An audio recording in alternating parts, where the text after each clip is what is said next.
કર્યું છે, ચિંતન કર્યું છે ને નિધિધ્યાસન કર્યું છે ને ત્યારે સઘળું સર્વસ્વ પ્રભુને સમર્પિત કરી દીધું ને માટે એ ઉત્તમ દેહધારી બન્યો ને ત્યારે ભગવાનના દૂતો વિમાન લઈ અને એને લેવા માટે આવ્યા છે.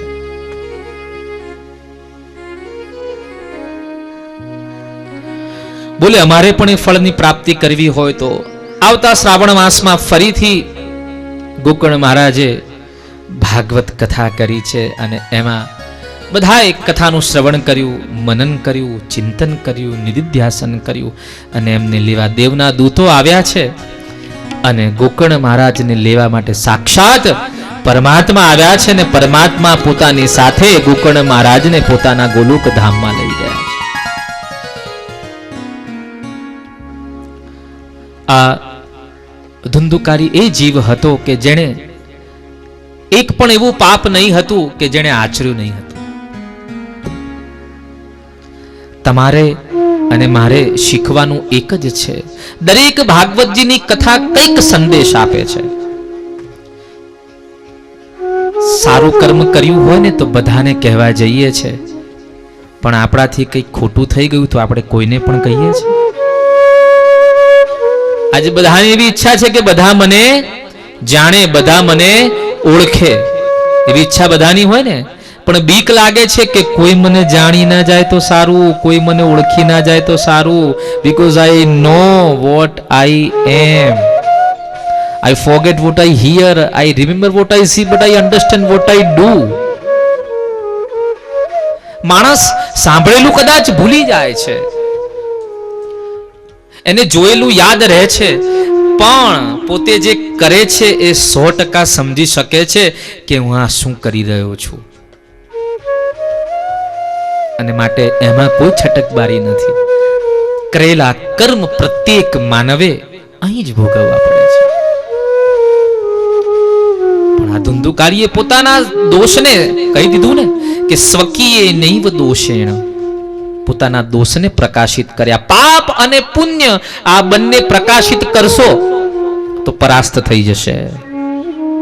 પણ આપણે પુણ્ય કહી દઈએ. આજે તમારે ઘેર આ મનોરથ છે ને એટલે અમે તો સવારે આટલું સત્કર્મ કર્યું, આટલું સત્સંગ કર્યું. રોજ અમે એક જ યમનાષ્ટક કરતા હતા, આજે અમે 8-9 યમનાષ્ટકના પાઠ કર્યા. આજે આમ જો કહ્યું તો સમજો તમારું પુણ્ય ગયું. કેટલી માળા કરી કોઈને કહેવાય નહીં. ઘણા લોકોની એવી ટેવ હોય, રોજની એક જ માળા કરતા હોય, પણ કોઈ મોટો માણસ એ જ સમયે ઘરે જાય તો પછી એક માળા કરે કે એને બતાવવા માટે બીજી 2 માળા કરે. આવું બને ક્યારેક?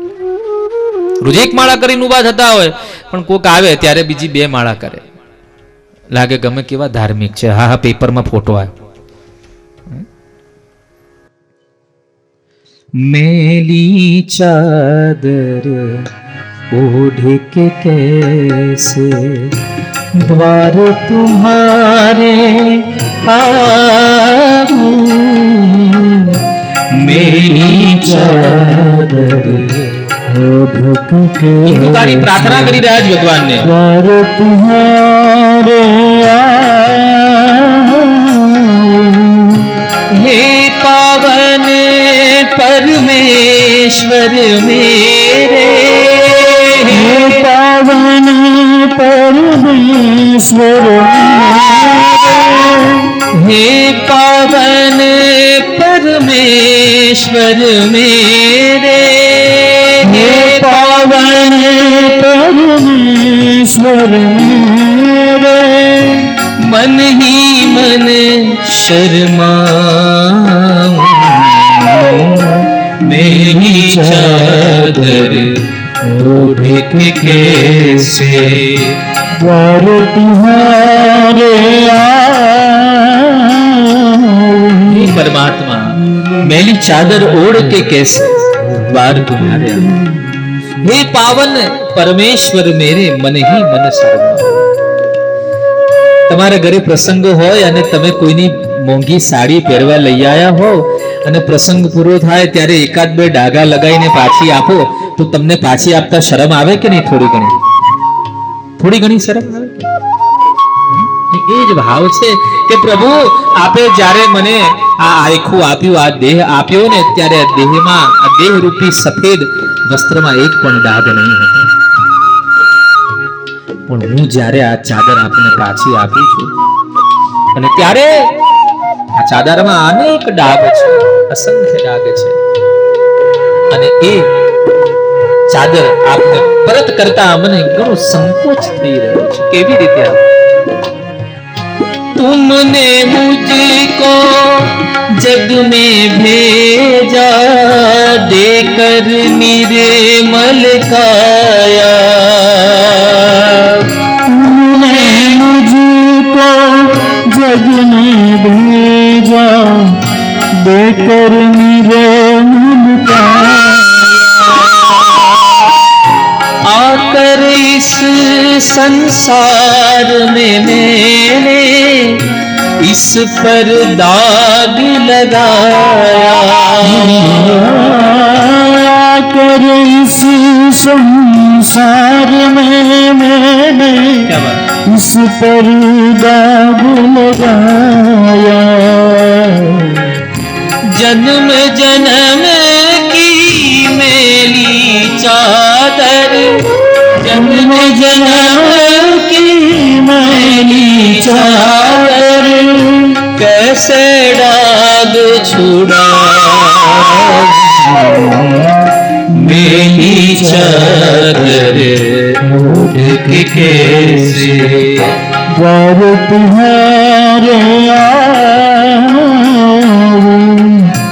हे पावन परमेश्वर मेरे, हे पावन परमेश्वर मेरे, मन ही मन शर्मा,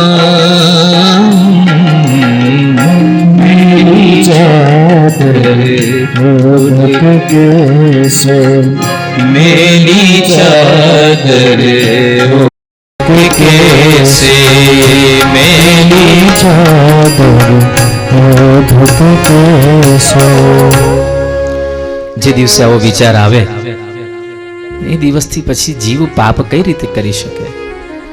પ્રભુનો દેહ છે ને પ્રભુને મારે પરત આપવાનો છે. દેહ ભાડાનું મકાન છે, જ્યાં ત્યાં કામ ક્રોધ ને ખીલ્લીઓ મારી અને એને ગંદુ ન કરશો. આપવાનું છે, પાછું આપવાનું છે, તો ભાડાનું મકાન છે.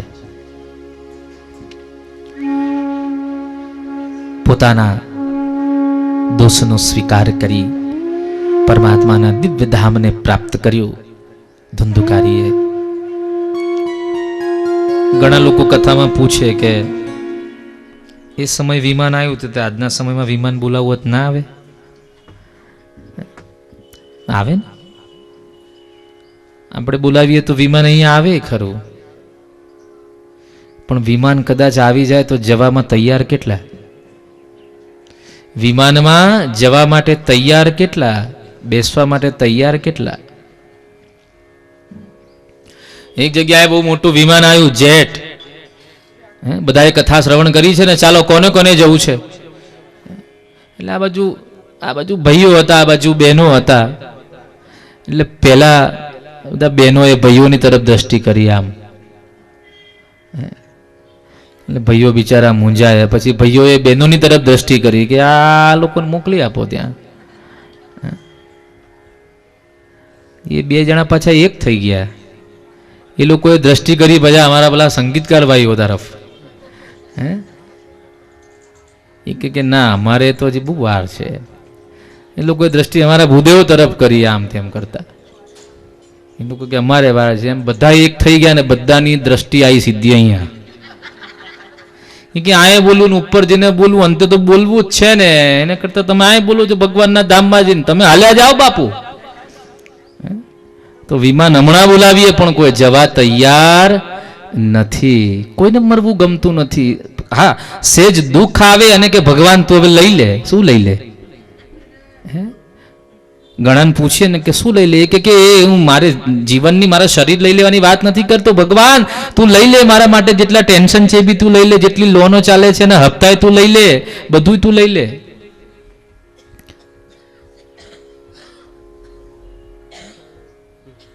ગોકર્ણ મહારાજ પણ ભગવાનની સાથે દિવ્ય ધામમાં પધાર્યા છે. શ્રીમદ ભાગવતજીના મહાત્મ્યના 6 અધ્યાય છે. એમાં અંતિમ 6થા અધ્યાયમાં શ્રીમદ ભાગવતજીનું આયોજન કેમ કરવું, ક્યાં કરવું, બધું વિધિ સમજાવ્યો છે. વિશાળ સ્થાન હોય, બધા જ બેસીને ભાગવતજીનો આશ્રય કરી શકે એવી આ દિવ્ય સ્થાનકમાં ભાગવતજીનું આયોજન કરવું, સારા બ્રાહ્મણને બોલાવીને સારું મુહૂર્ત કાઢવું, જે મુહૂર્ત નિર્વિઘ્નપણે શ્રીમદ ભાગવતજીના 7 દિવસ સુધી તમને પ્રભુની સન્મુખ રાખે. શ્રીમદ ભાગવતજીમાં ખર્ચ તો થાય, કેટલો ખર્ચ કરવો? ભાગવતજી કહે છે કે વિવાહે યાદૃશમ વિત્તમ તાદૃશમ પરિકલ્પયેત. હવે અહીં પ્રશ્ન થાય કે કોઈને પોતાની દીકરી પરણાવી છે તો દીકરીના લગ્ન કરવા માટે કોઈ રકમ નિશ્ચિત હોય ખરી? ભાગવતજીને વહેંચાય ત્યારે વેચાય નહીં. ઘણા પૂછે ભાગવતજીનું શું લો છો? ભાગવતજી અંદર જેટલું બધું કીધેલું છે ને એમાંથી યથાશક્તિ જેટલું લઈ શકાય એટલું લઉં છું. ભાગવતજીમાં જે માનવના કલ્યાણ માટે જેટલું પણ કાંઈ કહેલું છે એટલું લઈ શકાય એટલું જીવનમાં લઉં છું. વાલા, તમે નમે કોઈ એવા કયા સામર્થ્યવાન કે આપણે ભાગવતજીની કિંમત કરી શકીએ? આ ભાગવતજી કોઈ ગ્રંથ છે? ગ્રંથ નથી, કોઈ સામાન્ય પુસ્તક છે? અગર તો સામાન્ય પુસ્તક કે સામાન્ય ગ્રંથ હોત તો સવારે તમે વાંચતે ગાજતે માથે પધરાવીને લાવ્યા ન હોત. આ તો દિવ્ય ભગવાનનું સ્વરૂપ છે. શ્રીમદ ભાગવતાખ્યોયમ પ્રત્યક્ષં કૃષ્ણ એવહી સ્વીકૃતોસી મયાનાથ મુક્ત્યર્થમ ભવસાગરે. ये श्रीमद भागवत कोई ग्रंथ नहीं है, प्रत्यक्षं कृष्ण एवही. આ તો પ્રત્યક્ષ ભગવાન શ્રી કૃષ્ણનું વાંગ્મય સ્વરૂપ છે. લાકડામાંથી જે મૂર્તિ બને એને દારૂમય મૂર્તિ કહેવાય, કાષ્ઠમય મૂર્તિ કહેવાય. પથ્થરમાંથી બને એને પાષાણમય મૂર્તિ કહેવાય. ચાંદીમાંથી જે મૂર્તિ બને એને રજતમય કહેવાય. જે સોનામાંથી બને એને સુવર્ણમય કહેવાય. જે ધાતુમાંથી બને એને ધાતુમય કહેવાય. જે રત્નોમાંથી બને એને રત્નમય મૂર્તિ કહેવાય. એ જ રીતે જે વાણીમાંથી પ્રગટ થઈ એટલે એને વાંગ્મય મૂર્તિ કહેવાય. અને એ વાંગ્મય સ્વરૂપ શ્રીમદ ભાગવતજી બિરાજમાન છે. ભગવાન શ્રી કૃષ્ણનું પ્રત્યક્ષ સ્વરૂપ છે. તો પ્રશ્ન થયો કે ભાગવતજીનું આયોજન કરવું હોય તો શું દ્રવ્યનો ખર્ચ થાય? તો અહીંયા કહી દીધું કે વિવાહે યાદૃશમ વિત્તમ તાદૃશમ પરિકલ્પયેત. એક માતા પિતા પોતાની દીકરીના લગ્ન કરે અને ત્યારે જે ખર્ચ કરે એટલો ખર્ચ ભાગવતજીમાં થાય. હવે જે માતા પિતા 5 લાખ રૂપિયા ખર્ચો કરે એની દીકરીના પણ લગ્ન થાય તો જે માતા પિતાની શક્તિ માત્ર 5000 રૂપિયા હોય એની દીકરી કુંવારી રહે? એની દીકરી કુંવારી રહે? ન રહે. ભલે આર્ય સમાજમાં જઈને કે શુભમમાં જઈને લગ્ન કરી આવે પણ લગ્ન તો થઈ જ જાય. તો યથાશક્તિ પોતાની એ પ્રમાણે શ્રીમદ ભાગવતજીનું આયોજન કરવું. કયો માસ ઉત્તમ છે? અહીંયા કહી દીધું છે કે આસો માસ છે, માર્ગશીર્ષ માસ છે, ભાદ્રપદ માસ છે. આ બધા ઉત્તમ માસ છે. પણ એમાં એક કહ્યું કે જે માસમાં આપણી સર્વ અનુકૂળતા હોય અને પ્રભુની સાથે આપણી લિંક લાગે, આપણું તાદાત્મ્ય લાગી જાય, એ માસ અને એ ક્ષણ, એ દિવસો, એ પળ, એ ઉત્તમ ભાગવતની છે. સાથે ભાગવતજીના મૂળ પારાયણ કરવા માટે પણ વિભુદેવને 2, 5, 11 યથાશક્તિ બ્રાહ્મણનું વરણ કરી અને બ્રાહ્મણોને ભાગવતજીના મૂળ પાઠનું પઠન કરવા માટે નિમણૂક કરવા. મધ્યમાં ભગવાનના નામનો આશ્રય કરવા માટે ગાંધર્વ વૃંદને પણ આવાહિત કરવું. કદલી સ્તંભ રોપાવા, સુંદર સાથિયા કરવા. પછી કહ્યું કે વક્તા કેવો હોવો જોઈએ?